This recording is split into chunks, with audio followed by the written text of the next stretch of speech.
Hi there, guys. How are you? Preparados para a terceira aula? Aqui a gente vai finalizar a saga Personal Pronouns. Nós vimos na aula 1, básico, vimos a aula 2, intermediário, e agora a aula 3, o avançado, e aí a gente fecha o assunto Personal Pronouns, ok? Mas antes da aula, vamos para a vinheta.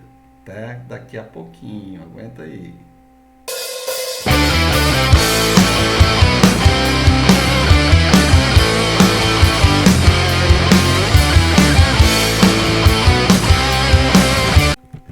Bom, vamos lá, vamos para a nossa terceira aula, né? A última aula aqui da saga dos pronomes pessoais. Eu vou deixar aqui essa pesquinha para que a gente possa se situar melhor, tá certo? O que é que a gente vai ver nessa terceira aula? A gente vai ver as regras onde a gente vai poder usar ou não vai poder usar tanto os pronomes pessoais do sujeito quanto os pronomes pessoais do objeto, ok? E a gente vai começar com as regras sobre os pronomes pessoais do sujeito. Por exemplo, eu tenho uma preposição na frase, então após preposição eu não vou poder utilizar o pronome pessoal do sujeito. Eu tenho a seguinte frase: Between you and I think she's the best. Eu tenho aqui uma preposição, between. Eu tenho aqui um pronome pessoal do sujeito que normalmente é falado coloquialmente. Só que o correto é o me, porque se eu tenho uma preposição, então eu devo usar o pronome pessoal do objeto e não o pronome pessoal do sujeito. Então a frase correta seria: Between you and me, I think she's the best. Aqui entre nós, entre mim e ti, acho que ela é a melhor. Isso é muito similar em português, né? Porque em português eu não posso dizer entre eu e tu, e eu, I, e tu e o. Em português, com pronomes pessoais do caso reto, que correspondem aos pronomes pessoais do sujeito, não podem ser utilizados aqui. Se você tiver prestado bem atenção ao mim e o ti, em português são os pronomes pessoais do caso oblíquo, que correspondem aos pronomes pessoais do objeto em inglês. Por quê? Porque aqui eu tenho preposição. Ok? Vamos partir para o próximo exemplo. This matter is for Paul and I to solve. Mais uma vez, eu tenho a preposição e eu estou tendo aqui um pronome pessoal do sujeito, quando não deveria, pois o correto é um pronome pessoal do objeto. Então, a frase correta é para ser This matter is for Paul and me to solve. Ou seja, este problema é para eu e a Paula resolver. E aqui eu vou entrar um pouco em um outro campo que a gente não vai abordar aqui, que são as conjugações verbais das terceiras pessoas do singular, que elas são particulares, elas são diferentes das demais, o he, o she e o it, tá certo? Então o que é que a gente vai fazer? Você só olha para essas palavras, pronto, porque identifica essas palavras na frase, porque se elas estiverem na frase, o verbo vai ser conjugado como se essas palavras fossem ou he, ou she, ou it. Então, por enquanto, o que a gente precisa saber é isso para a gente não confundir a nossa cabecinha, tá bom? Porque isso aqui vai ser um outro assunto. Então, eu tenho essa frase, por exemplo, nobody, tá aqui ela, ó. Knows her better than I. Knows é um verbo conjugado no presente simples, como se aqui fosse a terceira pessoa do singular, ou he, ou she, ou it. E como é que eu sei isso? Porque está terminando em S. Então eu sei que os verbos, quando são apresentados em uma oração e eles estão terminados em S, eles estão sendo conjugados no presente do indicativo e o sujeito é a terceira pessoa do singular. Salvo algumas exceções, tá certo? Como os moral verbs, por exemplo. Então tem a frase: ninguém a conhece melhor do que eu. Aqui tem uma observação com relação à palavra all. A palavra all, ela tem dois significados. Ela pode ser tudo. Se ela tiver no sentido de tudo, então está nessa regra. Eu vou conjugar como se fosse terceira pessoa do singular. Mas se ela tiver no sentido de todos, então aqui é plural. Se é plural, ela vai ser conjugada como se fosse they. Por quê? Porque they é o plural de he, é o plural de she, é o plural de it. Ok? Se eu tiver qualquer daquelas palavras aqui, que são os compostos dos pronomes indefinidos na frase. Por exemplo, como essa frase aqui. Eu estou começando com o pronome indefinido every mais body. Poderia ser every mais one, tanto faz. A palavra body refere-se à pessoa, significa corpo. A palavra one refere-se à pessoa, significa gente. Aqui não é o numeral 1, 1, 2, 3, 4, 5. Aqui é gente, referindo-se à pessoa. Então, se eu tiver everybody, everyone, somebody, someone, anybody, anyone, nobody, no one, eu quero fazer referência a essa palavra, já que aqui vai ser sujeito, tem duas opções. Ou uso he or she, como nessa expressão, aqui eu estou usando os possessivos referentes a he, she, ou eu uso they. Por quê? Porque aqui é tipo um coletivo de pessoas, mas não está especificando o sexo. Eu não posso dizer everybody must finish his, que aqui é masculino. Da mesma forma como eu posso dizer everybody must finish her, porque é feminino. Então eu uso ambos. Eu posso escolher essa forma, his or her. Everybody ou everyone must finish his or her tasks by 5 p.m. Todos ou todo mundo, todos têm que terminar suas tarefas até as 5 da tarde. Ou eu uso essa forma aqui, ou então eu uso essa outra forma aqui. Everybody must finish their, que é o possessivo para they, tasks by 5 p.m. Você observa que a tradução é a mesma. Não mudou absolutamente nada. Somente na forma. Então, ou eu uso he or she, ou uso they, tá certo? É só prestar atenção aqui no sujeito. Question tags. Quando eu tenho esse tipo de formação, o sujeito da tag sempre vai ser o plural they. Mas vamos com calma. Não te preocupes em saber o que é question tag, que a gente vai ver isso lá na frente. A gente vai ter uma aula específica quando a aula for referente ao capítulo 22. Para quem não assistiu minhas aulas anteriores, eu explico lá que os assuntos gramaticais das minhas aulas, elas terão como livro-texto a minha gramática Your English Grammar, que já está disponível na plataforma da Amazon.com e da Amazon.com.br para download. Então, quando chegar lá no capítulo 22 da minha gramática, que vai ser o assunto sobre question tags, aí a gente vai destrinchar, tá certo? O que eu quero que você se foque apenas aqui é que se eu tenho uma question tag, o sujeito vai ser they. Mas você talvez pergunte, existe question tag em português? Existe. Por exemplo, eu digo assim, você não assistiu a minha aula 2. Assistiu? Olha, essa perguntinha, assistiu, é uma question tag. Você viu a minha aula 1, não viu? Essa perguntinha, não viu, é uma question tag em português. Então, em inglês, eu tenho a frase. Primeiro, vou ter uma frase afirmativa ou negativa, como você viu nos exemplos em português, e eu vou depois fazer uma perguntinha.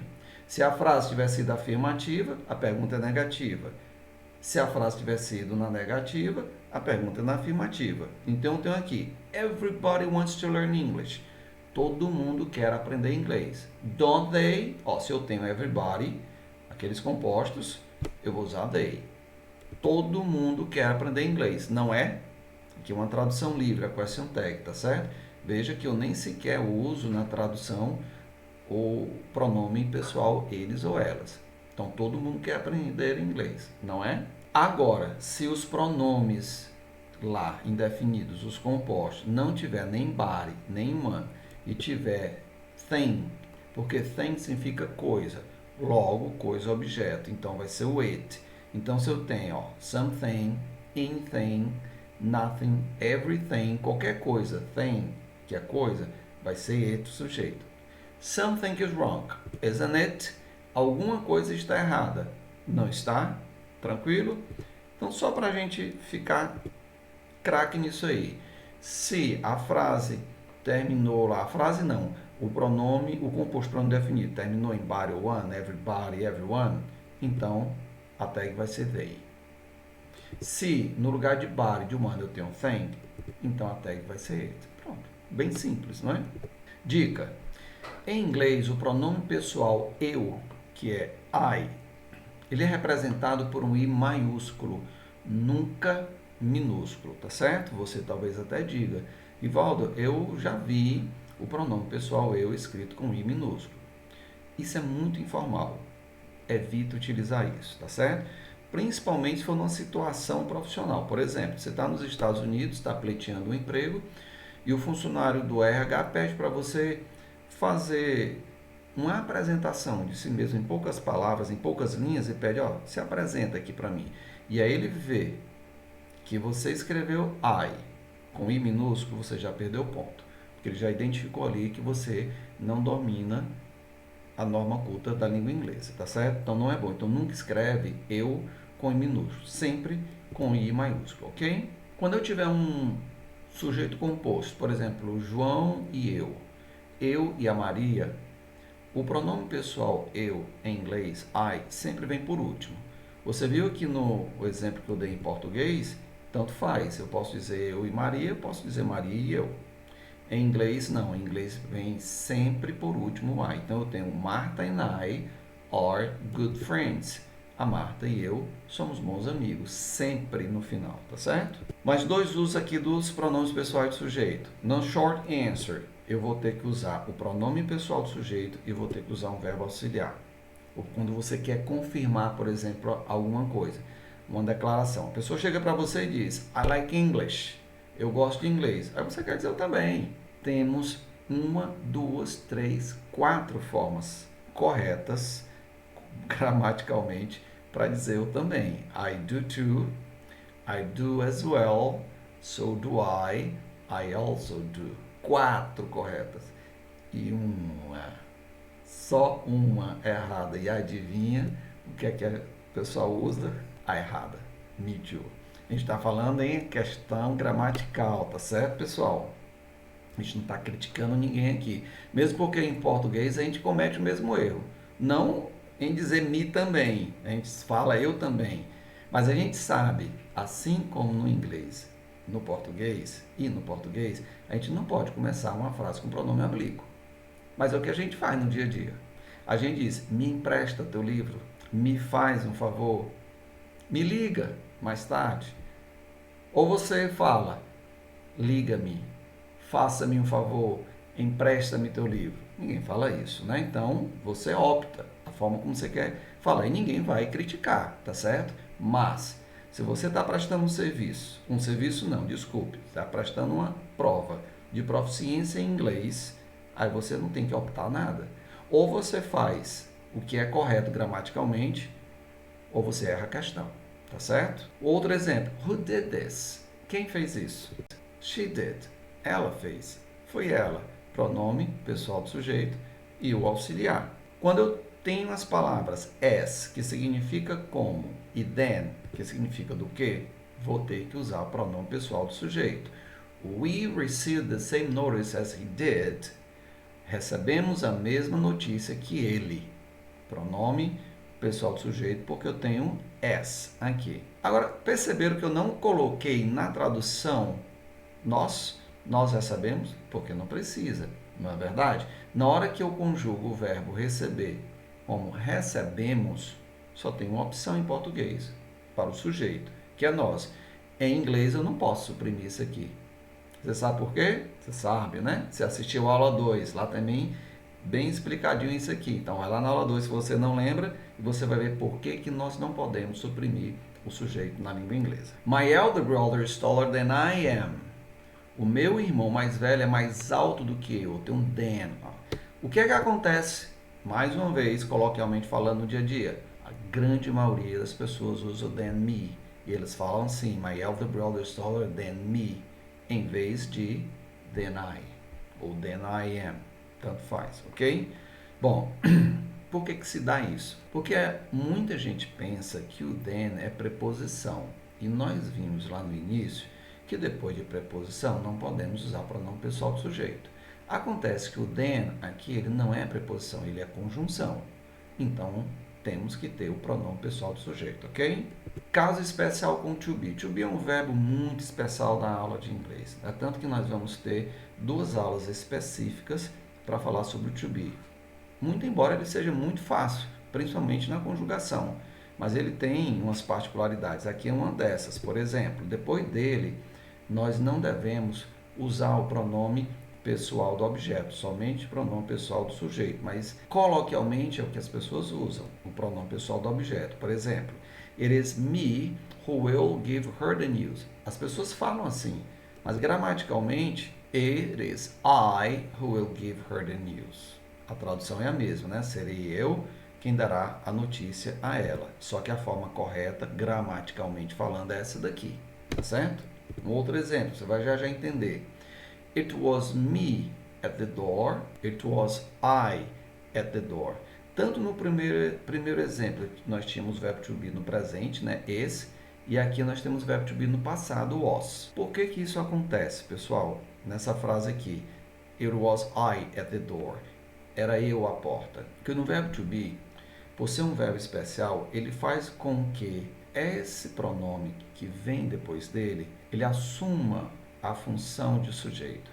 Se eu trocar, por exemplo, de lugar, esse pronome aqui, trocar de lugar e colocar antes do verbo to be, ó, I was. Mas se eu pegar esse daqui e colocar antes, vai ficar me was. Me was não existe. Então, I was at the door. I was the one at the door. I was the person at the door. Era eu a porta. Era eu a pessoa à porta. Você lembra, né? The one, the person, né? Na aula 2 a gente falou sobre isso. Então, é por esse motivo que o verbo to be exige o pronome pessoal depois. Porque ele torna esse pronome pessoal como sujeito da oração, tá certo? Agora vamos finalizar com as regras de quando eu devo e quando eu não devo usar os pronomes pessoais do objeto. Então, nós temos preposição, tem que ter pronome pessoal do objeto. Então, don't look at me like that. Não olhe para mim assim. At é uma preposição. Are you with him? Você está com ele. With é uma preposição. Então, tem que vir um pronome pessoal do objeto. Quando eu tenho a palavra but, no sentido de except, que é exceto, e a palavra except, que também tem o mesmo significado, exceto, eu devo usar um pronome pessoal do objeto. Por exemplo, everybody but me e não but I. Everybody except me e não except I likes her. Todo mundo gosta dela, menos eu. Vamos colocar em prática o que a gente aprendeu? Então, nós vamos ter aqui 4 questões. Deixa eu dar uma sugestão para ti. Em vez de esperar pela minha explicação e pelo meu gabarito, dá uma pausa, tenta resolver isso aí sozinho. Quando você tiver a resposta, aí você vem para ver o gabarito. Aí na linha B, faz a mesma coisa, na C e na D.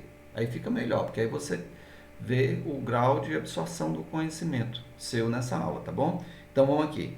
Don't look at now. É para eu colocar ou he, que é sujeito, né? Ou him, que é objeto. Olha o que é que eu tenho aqui. At. O que é mesmo at? É uma preposição. Depois de preposição, eu uso o pronome pessoal do objeto. Então, vai ser him. Don't look at him now. Não olhe para ele agora. Tranquilo? Espero que tenha acertado. Então, vamos para a segunda. Dá um pause e vai fazer a primeira questão. Depois tu vem para cá. Vai pescar não, hein? The teacher is behind she ou her. Sujeito ou objeto. O que é behind? É uma preposição. Se é preposição, pronome pessoal do objeto, então vai ser her. The teacher is behind her. O professor, a professora, está atrás dela. Esse behind aqui atrás não é em sentido de perseguição não, tá certo? É localização. Pronto. Eu tenho certeza que você acertou. Vamos para C? Pausa. E vai resolver primeiro, rapaz. Elizabeth sat between Marty and I ou me? Vamos lá. Between é o quê? Preposição. Então, se é preposição, aqui é objeto. Qual é o objeto dos dois? Me. Elizabeth sat between Marty and me. A Elizabeth sentou-se entre a Marty e eu. Vamos para a última. Pausou. Faz lá. Carlos is taller than am. I, sujeito e me. Vamos lá. O que é que tem antes aqui da lacuna? Da lacuna. Then. Then é o quê? Uma conjunção. E olha aqui também, ó, eu tenho um verbo depois, então aqui eu tenho um sujeito. Beleza, tranquilo, essa foi sim, tenho certeza que você acertou. Carlos is taller than I am. O Carlos é mais alto do que eu. Tranquilo, pessoal? Beleza? E é isso aí, pessoal. Olha, é normal se você ficou com muitas dúvidas ou com algumas dúvidas. O que não é normal, se você está vendo inglês pela primeira vez, tem entendido tudo 100%. Aí realmente aí é ótimo, né? Não seja normal, pelo menos seja ótimo. Mas fica à vontade para colocar suas dúvidas, escrever suas dúvidas aí embaixo, tá certo? Nos comentários. Pode comentar, pode perguntar que eu vou responder sem nenhum problema, tá certo? Aqui, como eu falei lá na aula 1, na introdução, é um curso completo de inglês. Então, se você realmente está querendo aprender inglês, então você está no lugar certo. Não te preocupas, não. Toda semana eu vou postar uma aula, tá certo? De vários, todos os assuntos vão ser abrangidos aqui. A gente vai ver, como eu falei anteriormente, não só a gramática, como também vocabulário, como dicas de inglês para o dia a dia, compreensão textual, leitura, a listening, pronúncia, tudo. Aqui vai ser um curso completo de graça para você. Então, todas as vezes que você vir ligar no canal, pega papel e pega lápis, porque toda semana a gente vai estar aqui para postar aulas e dicas de inglês para ti. Aproveita, dá um comunicadozinho, uma ligadazinha para os teus amigos, ó, tá a fim de aprender inglês? E pede para eles se inscrever no canal, tá certo? Se você ainda não tiver se inscrito no canal, se inscreve, dessa força, que o nosso canal está começando agora e o nosso objetivo realmente é ajudar o máximo de pessoas possível no que tange ao aprendizado da língua inglesa, de uma forma bem simples, bem tranquila, bem explicada, como você já viu nessas aulas, tá certo?